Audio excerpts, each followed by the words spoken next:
Hola amigos de Plenilunia, un gusto saludarles en este espacio de Plenilunia junto a ti. Y hoy vamos a platicar de nutrición. Está con nosotros la licenciada Elizabeth Castillo Reyes.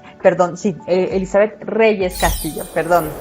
Ella es licenciada en nutrición por la UAM Xochimilco y además es maestra en actividad física y salud por la Universidad de Córdoba en España. Es miembro del Comité Científico de la Federación Mexicana de Diabetes, profesora además en el Diplomado de Educación en Diabetes de esta federación. Es nutrióloga de varios equipos de natación, de corredores de fondo, de ultramaratón, triatlón y pentatlón moderno. Y pues ella misma es una gran deportista maratonista, incluso ultramaratonista. Así que nos da un gran gusto saludarla y de verdad muchas gracias por estar con nosotros, Elizabeth. Muchísimas gracias Tiffany por el espacio. De hecho, pues en esta ocasión represento a la sociedad civil, que es la Federación Mexicana de Diabetes, que para nosotros es muy importante la educación en salud y sobre todo con el enfoque de prevenir, ¿no? Que es como nuestra gran misión. Pues Elizabeth, por favor, si podemos comenzar explicando un poco ¿qué relación tiene la alimentación que estamos teniendo como población aquí en México con esta comorbilidad de la que están hablando y de cómo estos padecimientos como lo es la diabetes, la hipertensión, la obesidad, está generando una mayor mortalidad en nuestro país con el COVID-19? ¿Cómo está relacionado esto con la alimentación?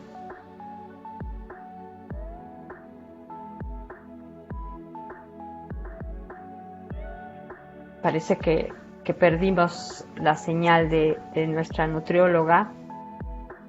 Vamos a tratar de reiniciar. Ahí estás, Elizabeth.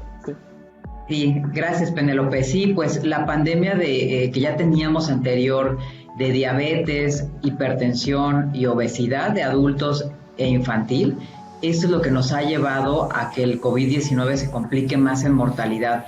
Totalmente tiene una relación directa entre la problemática que estamos viviendo, ya que el comer o tener comida industrializada en exceso, cuando no debería de ser parte de nuestra dieta diaria, ha afectado las bacterias positivas de nuestro organismo. Esto es la microbiota.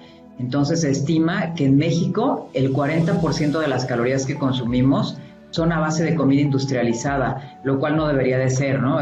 No se trata de satanizar nada ni de irnos sobre algunos alimentos en particular, pero no deben de permanecer o de estar en nuestra dieta diaria.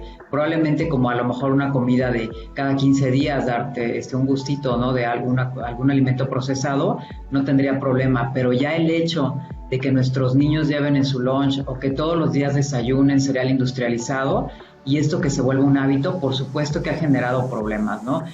Todo empieza desde la obesidad y a partir de ahí se desarrollan enfermedades crónicas como la hipertensión y la diabetes. Entonces, directamente proporcionales pues el daño que nos está provocando el COVID a los mexicanos y además en edades más tempranas, ¿no? El promedio de enfermedad de complicaciones actualmente es de 59 años en México, cuando en otros países era de 72, 75 años. Bueno, ese es como un problema muy grave, el hecho de que en México personas más.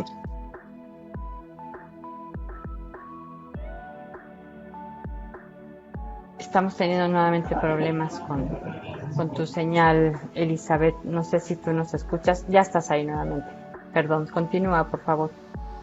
Sí, yo sí escucho bien, de hecho. Sí, entonces la mortalidad en otros países ha sido mayor por COVID-19, o sea, es de edades mayores, de 72 y más años, y en México el promedio de mortalidad por COVID es de 59 años. Entonces, personas mucho más jóvenes están muriendo en México debido a la mala alimentación, ¿no? Que tiene que ver, pues, desde el problema de sobrepeso y obesidad y de grasa visceral, que eso también es un problema bastante serio. Puede haber personas delgadas, pero con exceso de grasa visceral por falta de actividad física y por malos hábitos de alimentación. Y Elizabeth, entonces, bueno, ya han pasado varios meses en los que tuvimos que estar la mayoría de nosotros recluidos. Ahora estamos entrando a esta etapa de la nueva normalidad. Pero bueno, pues la situación no ha mejorado, sigue habiendo muchos contagios, así que ¿cómo puede ayudarnos la alimentación a enfrentar de una mejor manera esta situación de un posible contagio de COVID-19? Así es, yo creo que principalmente, como nos han dicho nuestras autoridades, la nueva normalidad incluye activarnos físicamente en lo recomendado por la OMS, que son 150 minutos a la semana, lo cual nos queda más o menos en 20 minutos en promedio por día, y por supuesto mejorar nuestra alimentación. Esto pues se debe parecer cada vez más al plato del bien comer, ¿no? Principalmente la mayor cantidad de frutas y verduras en cada tiempo de comida, proteínas de alto valor biológico, como por ejemplo queso, pollo, huevo y bajas en grasa, y cereales, pero preferentemente no industrializados y sí integrales, por ejemplo avena, frijoles, lentejas, garbanzo. En realidad esto era como nuestro origen de alimentación en México y que lo hemos ido cambiando por comida industrializada. Entonces, también una de las recomendaciones es que sea cada vez más fresca nuestra comida. Esto pues por supuesto va a ayudar tanto al comercio local como además va a mejorar considerablemente nuestra salud nutricional. Y en particular para las personas que viven con diabetes, ¿aplican estas recomendaciones o existen algunas precauciones adicionales que hay que tomar en temas de alimentación?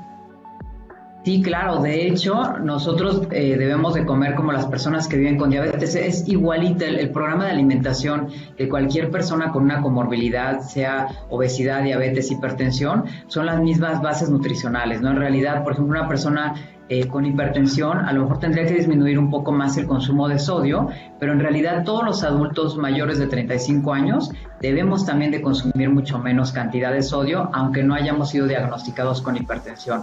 Otra recomendación para personas que viven con diabetes es mantener su control. Es algo súper importante el que por lo menos midan su glucosa 2 a 3 veces a la semana en cualquier momento del día. ¿Para qué? Para mantener los niveles adecuados de glucosa. De hecho, una persona que vive con diabetes corre el mismo riesgo de contagio que una persona que no la padece. Pero en realidad lo único que lo hace complicado es que esté descontrolada su glucosa. Si una persona vive con diabetes y está controlada, no tiene ningún problema con la mortalidad del COVID, ¿no? Entonces, creo que lo primordial es mantener los niveles de glucosa adecuados, tomar sus medicamentos como lo recomiende su médico y llevar el plato del bien comer o la dieta que le haya recomendado su nutricionista o su médico, que es una dieta personalizada, igual que nosotros, ¿no? Claro. ¿Y qué pasa si no tienes el acceso en estos momentos quizá a los alimentos tan frescos como podría ser lo más conveniente porque no puedes salir tanto al mercado o a adquirir de manera tan regular la alimentación que debería ser importante? ¿Qué puedes hacer en ese sentido, Elizabeth? Sí, claro, es muy buena pregunta. Tiene que ver con el hecho de salir menos al mercado también, ¿no? Puede ser una muy buena alternativa por ejemplo, si vas a preparar sopas, el tener ya por semana preparar tu concentrado de tomate y tenerlo en tu refrigerador, y eso puede ser una alternativa de que va a ser incluso más rápido tu comida, o sea, no solamente para quien no está saliendo tanto aún, sino también para personas que trabajan y que no tienen tanto tiempo de preparar sus alimentos, ¿no? De que en realidad se mencionaba esto como al cocinar rápido con un abrir y cerrar de latas, ¿no? Y que tenía que ver con la practicidad de pues las mujeres que a lo mejor, o las personas que ya trabajamos, ¿no? Entonces puede ser a lo mejor conservarlo en el refri, puedes preparar por semana tus vegetales y tenerlos en recipientes o en bolsitas, ¿no? Herméticas, con una fecha, por ejemplo, del día que lo preparaste, y puedes tener ya champiñones preparados, espinacas, y solamente mezclarlo con los demás alimentos. Y otra buena alternativa, pues sí pueden ser los congelados, que conservan un poco más los nutrientes y no tienen conservadores. Entonces también comprar verduras congeladas puede ser una buena alternativa. Y en el caso de frutas, en realidad, una vez a la semana que compres frutas es suficiente, puedes llegar y lavar todo, y meterlo al refrigerador igual con una etiqueta, que eso es muy importante, para que recuerdes el día en que lo metiste al refri y que no dure más de 5 días, ¿no? Que sería lo conveniente. Me refiero a ya picado o preparado. Así que en realidad pues se trata como que de organizarnos, ¿no? Está bien que la situación a veces se complica, a veces tenemos poco tiempo, a veces no podemos salir al mercado como quisiéramos, pero bueno, eso que planteas es realmente muy interesante. Hay que organizarnos y se puede comer sano siempre. Pero Elizabeth, ¿qué pasa con ciertos alimentos que a veces quizá creemos que son saludables y que a veces y que realmente no lo son tanto? ¿Qué podrías decirnos y qué alimentos deberíamos estar evitando, más allá evidentemente de la comida chatarra, pero algo que a veces nosotros pensamos, quizá porque lo vemos en los anuncios, lo vemos en el súper y creemos que es saludable y que deberíamos estar evitando, y sobre todo en esta situación actual? Sí, sobre todo, pues lo que esté muy industrializado, revisar etiquetas. Realmente la etiqueta que ponen los productores de alimentos está diseñada para nosotros los usuarios o los consumidores. Entonces es muy importante leer lo que estamos comiendo, eso me parecería básico, y también empezar a educar a nuestros niños, pues desde etapas muy tempranas, a comer los alimentos naturales, ¿no? Por ejemplo, en vez de abrir una papilla de mango o de manzana, es sencillo lavar la fruta y rasparla con una cucharita y ofrecérsela al niño, ¿no? Vamos a disminuir la cantidad de sodio y de azúcar considerablemente, y por supuesto no va a haber nada como lo natural, ¿no? Lo directamente del campo. En el caso de la lactancia, pues también ahí tenemos un tema, procurar lo más posible la lactancia materna. Entonces habrá casos, ¿no? y condiciones que el nutriólogo o el médico recomiende lo contrario, pero son muy pocos, ¿no? En realidad no hay nada mejor que lo natural, y bueno, la leche materna es una de ellas, e irnos acostumbrando al paladar a no consumir esos bombazos de azúcar, ¿no? Que finalmente se vuelve adictivo, y eso pues está muy documentado, de que cada vez requerimos de más dosis, ¿no? Ya sea de sal o de azúcar en nuestros alimentos, y el hecho de las personas que no consumen tanta sal ni azúcar, prueban algo de otra casa, por ejemplo, y ellos perciben que está súper salado o que se les pasó de azúcar, por ejemplo. Entonces, es un tema de acostumbrar a nuestro paladar, y esto viene en una educación desde pequeños, ¿no? Que esto es súper importante, y bueno, en el caso de los que tenemos niños, pues no dejarlo en manos de nadie, ni de la escuela, ni del gobierno, ni de nadie, sino que realmente es nuestra responsabilidad dar una educación en nutrición y en activación física, ¿no? El hecho de llevarlos a actividades desde pequeños, o incluso hacer, ahorita que no podemos salir y que nos complicó un poco con el tema de los entrenamientos en equipo, pues bueno, hacer un poco de actividad física en nuestra casa para empezar a hacer los hábitos, a crear los hábitos, a que el niño vea como natural el tener un plato de vegetales en la mesa y que los empiece a comer, porque si queremos a lo mejor ya cuando somos adultos empezar a comer vegetales, pues ya nos va a costar un poco de trabajo, ¿no? No hay el hábito, y probablemente va a ser un poco complicado hasta saber recetas, por ejemplo. Es importante comentarles que vamos a poder recibir preguntas de la audiencia para que nos las responda nuestra nutrióloga en unos minutos. Así que los invitamos, ahí tenemos el chat en Facebook, para que envíen las preguntas y las dudas que ustedes tengan para la nutrióloga. Elizabeth, ¿qué nos puedes comentar de los medicamentos que llegan a producir inflamación? Además, en situaciones en las que estamos quizá con mucho estrés y con poca posibilidad de salir, ¿cuáles son estos alimentos que provocan inflamación y cómo podemos evitarlos? Sí, esto también es muy particular, tendría que ser como una revisión con su médico. Por ejemplo, hay algunas personas que ya tienen un diagnóstico de colitis, ¿no? Y obviamente brócoli, coliflor pudiera estar contraindicado para ellos, pero no en realidad para todos, ¿no? Yo creo que lo más importante es que acerquen a su médico y que les dé un diagnóstico correcto. Por ejemplo, en el caso del gluten, ¿no? Se volvió un poco un tema de moda el hecho de que muy pocos tenían un diagnóstico de ser celíaco, que son las personas que no pueden o no toleran el gluten, y la mayoría empezó como a seleccionar alimentos reducidos en gluten, y esto a veces no tiene como ningún diagnóstico previo, y no tendríamos por qué quitarlos. En el caso, por ejemplo, de la leche, Igual hay personas que no tienen intolerancia a la lactosa, pero que empiezan a consumir la leche deslactosada. Entonces es pues muy importante informarse, ¿no? Por ejemplo, en el caso de los alimentos libres de gluten, el gluten es la proteína del trigo. Entonces no necesariamente todos somos intolerantes o todos debemos de quitarlo. En el tema de la leche o la lactosa es el azúcar o carbohidrato de la leche y por lo tanto no todos tenemos este problema de tener que quitar la lactosa de nuestros alimentos, ¿no? Probablemente con tomar leche light o deslactosada o baja en grasa sería más que suficiente como para poder mantenernos con un buen nivel de colesterol y triglicéridos adecuados, ¿no? Entonces, creo que de alimentos que puedan inflamar tendrían que estar muy bien prescritos por nuestro médico para no quitar alimentos de manera pues arbitraria y que puedan desequilibrar nuestro menú diario, ¿no? Esa sería pues mi recomendación.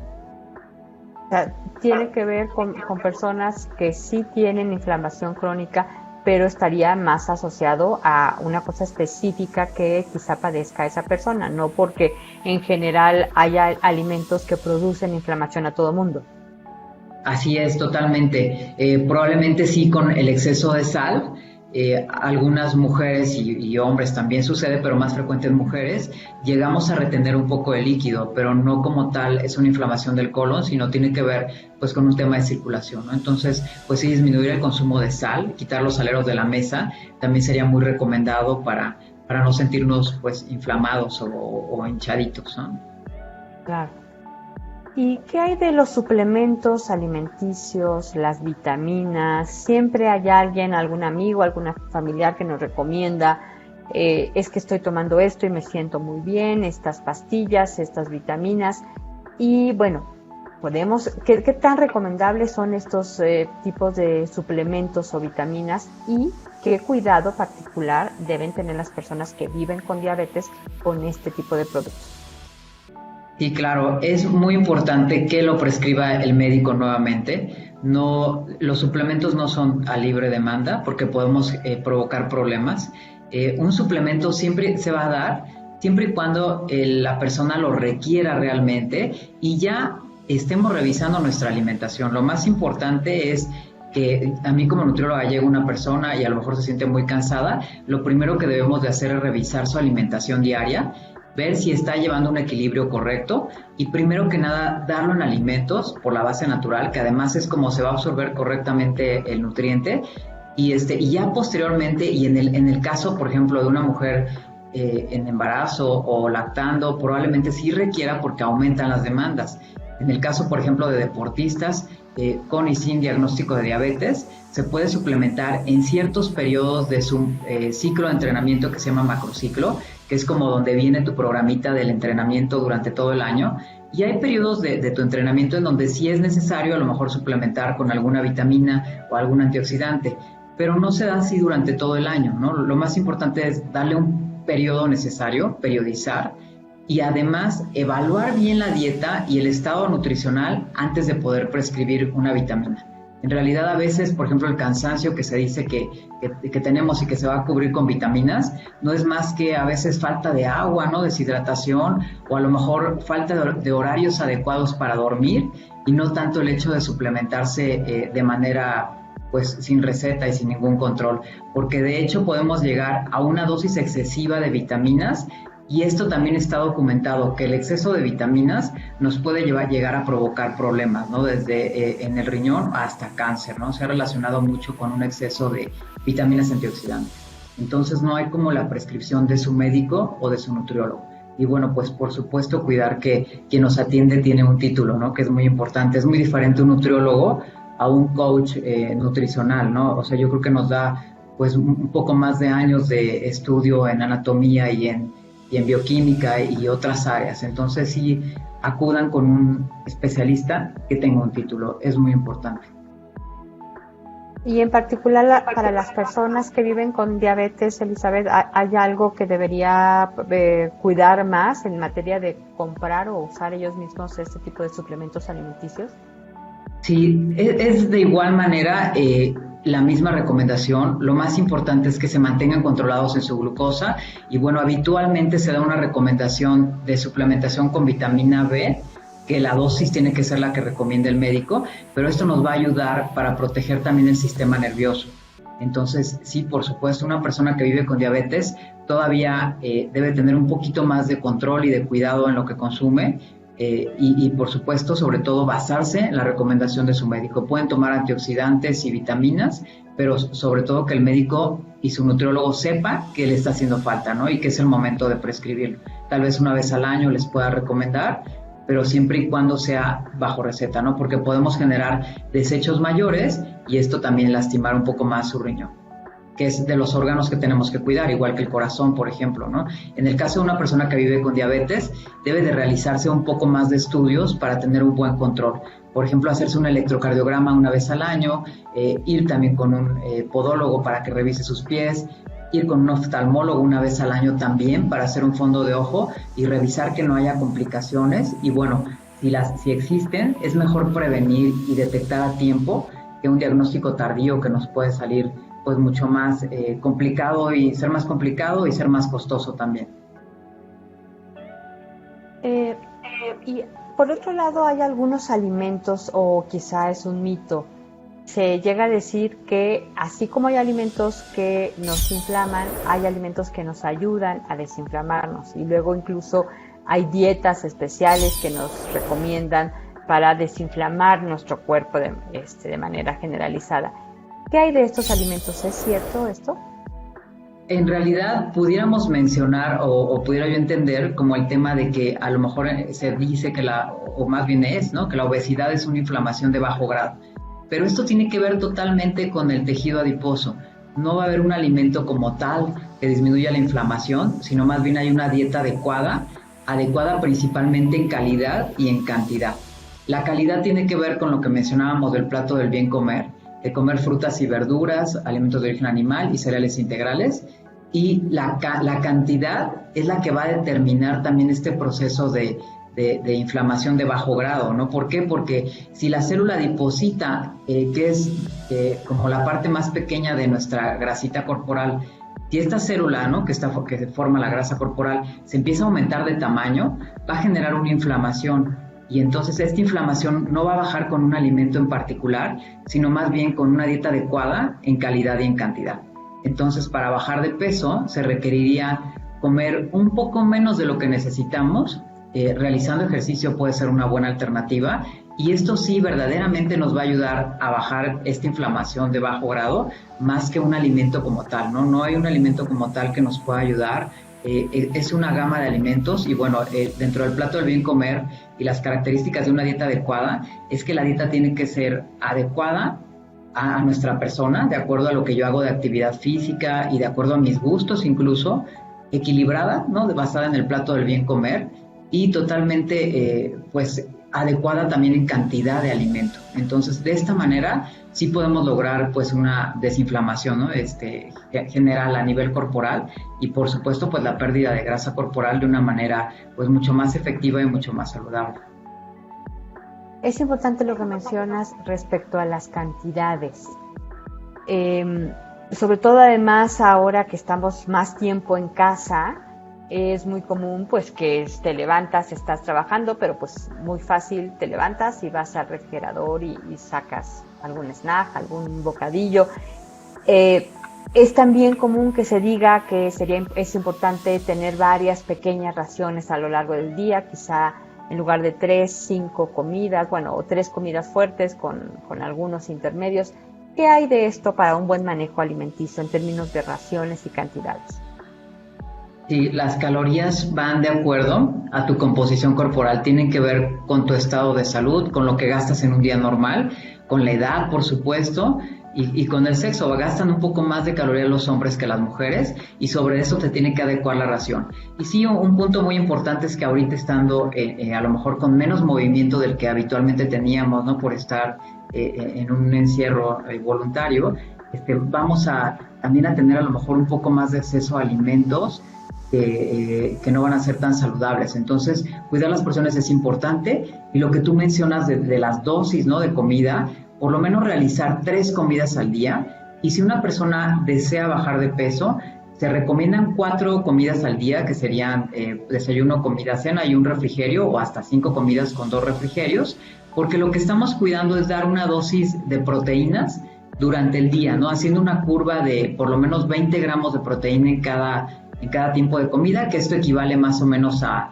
100 gramos de pollo o 2-3 claras de huevo, más o menos esa sería la ración por tiempo de comida para mantener la masa muscular, ¿no? ¿Por qué? Porque si quitamos las calorías como de golpe, hago una dieta muy, muy baja en calorías, lo que va a suceder es que no solamente voy a perder grasa, sino también masa muscular.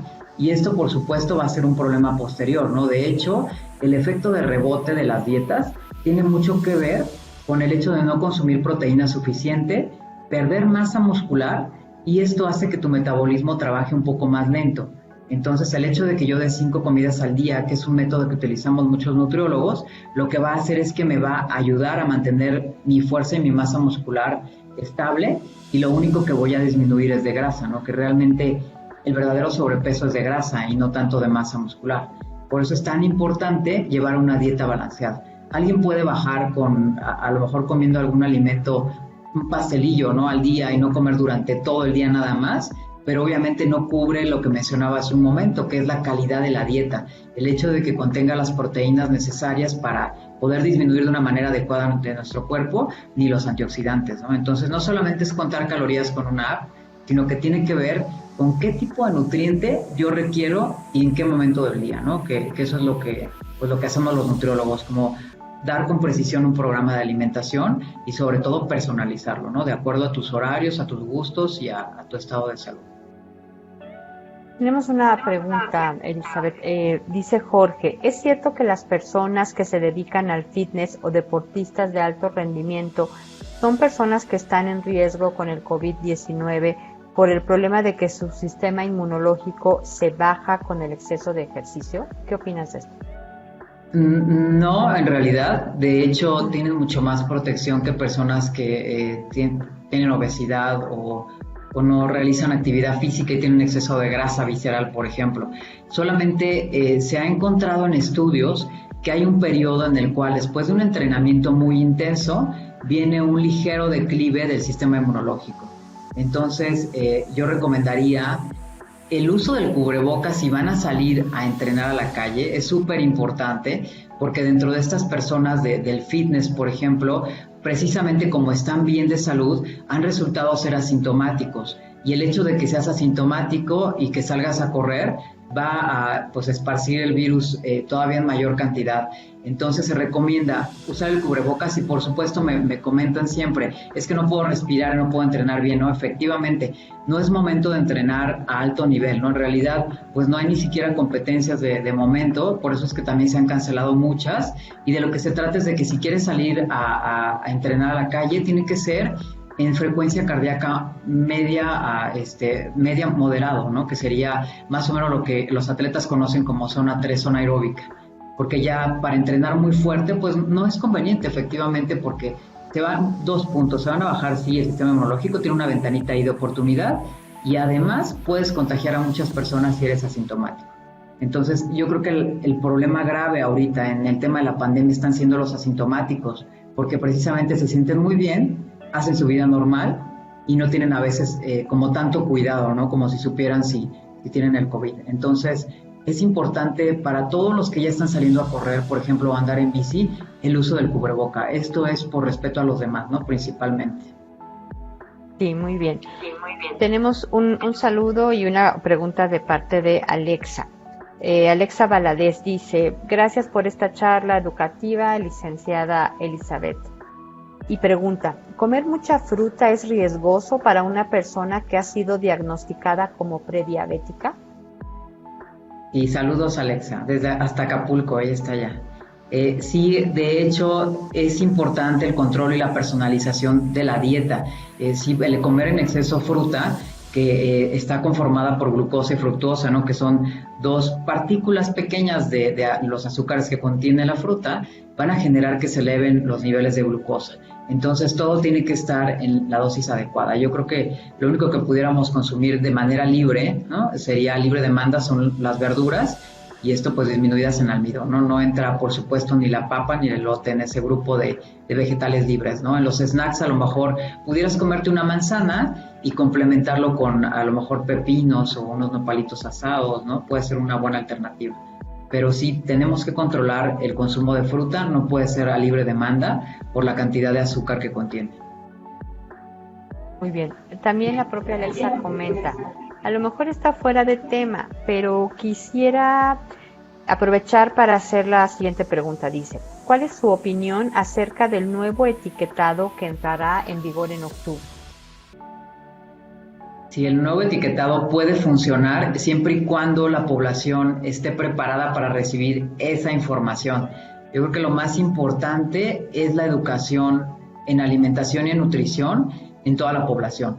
Yo creo que esto del COVID, de lo bueno que ha traído, ha sido que hemos puesto atención y a lo mejor de una manera más seria en las otras epidemias que teníamos, ¿no? De obesidad infantil, lo cual es súper grave, y en obesidad en el adulto. Entonces, probablemente esto nos ayude a que como sociedad estemos más atentos y preguntemos más y veamos más programas serios como el tuyo, Penélope, de donde nos dan información basada en evidencia, ¿no? Que son programas que vale la pena ver porque nos van a dar una información que nos va a generar una educación nutricional. Entonces, si no hay esta educación nutricional y si no tenemos este tipo de medios, ¿no? En donde nos informen en realidad qué está pasando con el etiquetado y con el temas de salud, no va a cambiar nada, ¿no? En realidad. Entonces creo que sí es nuestra responsabilidad como sociedad el hecho de informarnos un poco más y de usar las etiquetas a nuestro favor, ¿no? De revisar qué me estoy comiendo. Creo que eso sería muy importante, ya no simplemente comprar algo por el sabor o por el colorido que tiene, sino que verdaderamente indagar un poquito más en qué estoy comprando para mis hijos y para mi familia. Es nuestra primer consultorio, pues es la cocina, ¿no? En realidad ahí es donde se forma todo y es lo que nos va a dar como una pauta a que mejore mucho la salud de la sociedad. Y hace rato mencionaste algo que me pareció importante, esta situación de que hay personas que aparentemente están delgadas y sin embargo tienen acumulación de grasa internamente. ¿Cómo puede una persona saber que esa es su situación y cuál sería la manera de evitarlo con la alimentación? Sí, claro, ya tenemos métodos muy precisos, como las máquinas que usamos en consultorios nutricionales, en donde nos dice la cantidad de grasa visceral que contiene cada persona, pero podemos hacerlo de una manera en casa, de una manera como muy sencilla en casa, que sería con una cinta. Hay una relación que se llama cintura-cadera. Es medirse en casa a la altura del ombliguito de la cintura, dividirlo entre la cadera, que es la parte pues más prominente. Esto obviamente un nutriólogo lo haría con una técnica especializada, pero esto sería como para darnos cuenta cómo nos encontramos. Y dividimos lo que nos da en centímetros la cintura entre lo que nos da en centímetros la cadera, y el numerito tiene que salir menor a 0.88 en mujeres y menor a 0.9 en hombres. Si este numerito nos sale arriba de este rango, quiere decir que tenemos un poco más de acumulación en grasa visceral. Esta grasa es muy peligrosa porque es la que se encuentra cubriendo todos los órganos y bueno, tiene una relación también directa con el hígado graso, que es también otra de nuestras futuras pandemias, ya que se encuentra pues muy elevado en toda la población, ¿no? Y tiene que ver también con la baja actividad física y el exceso de comida industrializada. Entonces, esta es una manera como muy sencilla de ver cómo me encuentro, y a lo mejor si me encuentro fuera de rango, lo que debo de hacer es atenderme, ¿no? Ir con un especialista en nutrición o con su médico favorito y que les dé un programa de cambio de estilo de vida, que sería lo más recomendado. Tenemos otra pregunta. Gabriela dice, ¿cómo está afectando el confinamiento a las personas con diabetes? Es decir, ¿han interrumpido tratamientos, consultas médicas? ¿Y qué recomendaciones nos puede dar en este aspecto? Sí, lo que se espera es que no se, porque hay muchísimos médicos que están dando consulta, incluso en línea. Entonces, es muy importante que no dejen el tratamiento, que lleven su tratamiento de médico, que compren medicamento suficiente por si no quieren salir o no deben de salir como tantas veces, ¿no?, en la semana, y que se compren tiras suficientes también para llevar un control adecuado de su glucosa, ¿no? Como lo mencionaba hace un momento, lo más importante es llevar un control. Estamos hablando de que la glucosa en ayuno debe de estar entre 80 y 130, y la glucosa posterior a las comidas debe de estar menor a 180 miligramos por decilitro. Entonces es necesario que compren o que tengan un glucómetro en casa para que se estén monitoreando la glucosa, ¿no? La glucosa de ayuno no nos da todo el resultado que queremos. Entonces, si en este momento no están yendo a realizarse los estudios de laboratorio habituales, por lo menos se requiere de un glucómetro, que es un método totalmente efectivo como para poder monitorear la glucosa. Entonces deben de medir su glucosa al menos 3 veces a la semana. En personas que viven con diabetes tipo 2, en personas que viven con diabetes tipo 1, la recomendación es que se midan todos los días, ¿no? De hecho, su médico habitualmente les recomienda que se midan glucosa incluso antes de aplicarse la insulina.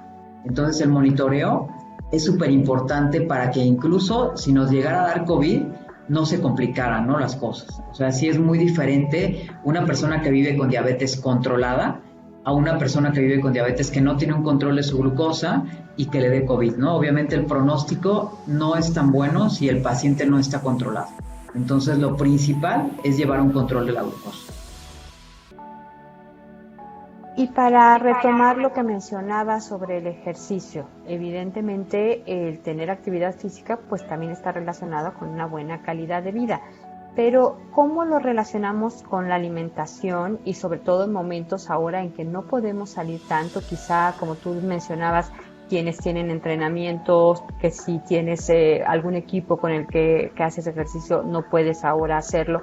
¿Cómo se relaciona esto a que lo puedas seguir manteniendo desde tu casa, el hacer cierta actividad física, pero también sin excederte con la alimentación, con el pretexto de que ya has hecho algo de actividad, ¿no? Sí, así es. Fíjate que he encontrado a muchos de mis atletas que he visto en línea y algunos de ellos están entrenando todavía más fuerte, ¿no? Aprovechando que a lo mejor tenemos un poco más de tiempo, ¿no?, de lo que nos estábamos ahorrando de trayectos, ¿no?, de ir a trabajar pues muy lejos de nuestra casa, y eso lo están aprovechando para realizar ejercicio físico. Sí se tiene que regular mucho la alimentación para no ganar peso, pero también se puede entrenar en casa, ¿no? No es necesario a lo mejor tener todo el equipo que teníamos antes, sino que simplemente con tener un estilo de vida mucho más activo. Tenemos como una gran diferencia entre actividad física y ejercicio físico. La actividad física es todo aquello involuntario, cualquier movimiento que podamos realizar y que lo hacemos de manera cotidiana, por ejemplo, caminar para ir por agua, jardinería, barrer, trapear, todo eso también cuenta como actividad física y es bueno para la salud. Y el ejercicio físico ya es algo planificado y programado, por ejemplo, tomar una clase, andar en bici, ¿no? Ya algo que tiene que ver con un objetivo, ¿no? Entonces, cualquiera de los dos nos puede funcionar. Lo más importante es que sí estemos activos, ¿no? Puede haber personas incluso que tienen un estilo de vida activo y que no hacen ejercicio, ¿no? Por ejemplo, una ama de casa está todos los días y durante muchas horas a lo mejor cargando una cubeta, subiendo escaleras, trapeando, barriendo. Esto va a funcionar también como un beneficio para la salud, al igual que si hiciera una hora de actividad física, ¿no? De hecho, se ha realizado a lo mejor el comparativo entre una persona que realiza mucho movimiento durante el día versus otra persona que está sentada más de 10, 12 horas en una computadora y solamente hace una clase de ejercicio físico. Entonces, en la base de nuestra pirámide de actividad física tiene que estar la actividad física. O sea, a pesar de que entrenemos a lo mejor una hora corriendo o brincando la cuerda, ¿no?, lo que sea, de cualquier manera tenemos que ser un poco más activos, ¿no? Una recomendación importante es que por cada hora que estés sentado, camines por lo menos 1 minuto. Entonces esto va a ayudar a que mejore tu circulación, a que baje tu glucosa, a que tu presión arterial también se disminuya, y pues la dosis es muy pequeñita, no solamente es 1 minuto. Y por supuesto, visitar a tu nutriólogo para que haga los ajustes necesarios bajo el estilo de vida actual que estás llevando, que es de confinamiento o de disminución de actividad física. Pues estamos ya llegando al final de nuestra plática, Elizabeth. ¿Algo que quieras de manera general recomendar a nuestras participantes en este momento? Sí, que es un buen momento de cambiar el estilo de vida, que si no estás haciendo ejercicio físico, que lo inicies, ¿no? Que empieces a hacerlo. Hay muchas opciones en casa, desde clases de baile, de CrossFit, a lo mejor puedes saltar la cuerda, pero sí que te actives. Y en el caso de las familias, bueno, que cambien el estilo de vida en general, que hagan una despensa mucho más basada en el plato del bien comer y que consuman alimentos frescos, ¿no? Que inicien el cambio de estilo de vida. Creo que la nueva normalidad nos lo está casi obligando a hacer, y esto va a mejorar mucho nuestra calidad de vida, no solamente para COVID, sino para otras complicaciones que ya teníamos en el país, ¿no? Estamos hablando de que pues la prevalencia de sobrepeso y obesidad en México es altísima, es 7 de cada 10, y en el caso de los niños también es muy alta. Somos el primer lugar de problemática de obesidad en el mundo.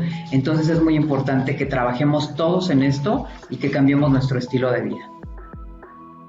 Y qué mejor dicho por alguien que predica con el ejemplo, porque, bueno, tú eres nutrióloga, pero además eres ultramaratonista, que incluso has tenido un ultramaratón de 100 kilómetros. Y, bueno, pues eso es importante, ¿no? Que si tú estás recomendando una buena alimentación y que además hagan ejercicio, pues tú sí que lo haces, ¿no? Así es muy importante predicar con el ejemplo, y yo creo que tenemos que mandar mensajes adecuados, ¿no? En el caso de nutriólogos que nos estén viendo o médicos, pues es importante que lo que yo haga comunique, ¿no? También el hecho de que nos encuentren en el súper y ver nuestro carrito armado adecuadamente, o que lleves un snack saludable a tu trabajo, creo que eso también está siendo una manera de comunicar, ¿no? El hecho de que te vean pues entrenando todos los días va a comunicar de manera adecuada, y esto puede ser un poco más fuerte que incluso si yo digo que coman saludable y que hagan ejercicio, y si yo no lo hago, bueno, pues no tendría como el efecto que queremos, ¿no? Muchísimas gracias por la oportunidad de estar en tu programa y de poder comunicar este tipo de datos que me parecen importantes en este momento. Pues de verdad, muchas gracias por haber estado con nosotros. Esperemos que no sea la única vez, que eventualmente en otro momento podamos contar con tu participación. Pues gracias a ustedes, amigos, gracias, como les decía, a la licenciada en nutrición Elizabeth Reyes Castillo, gracias también a la Federación Mexicana de Diabetes, y pues los esperamos aquí nuevamente en otro espacio de Plenilunia junto a ti.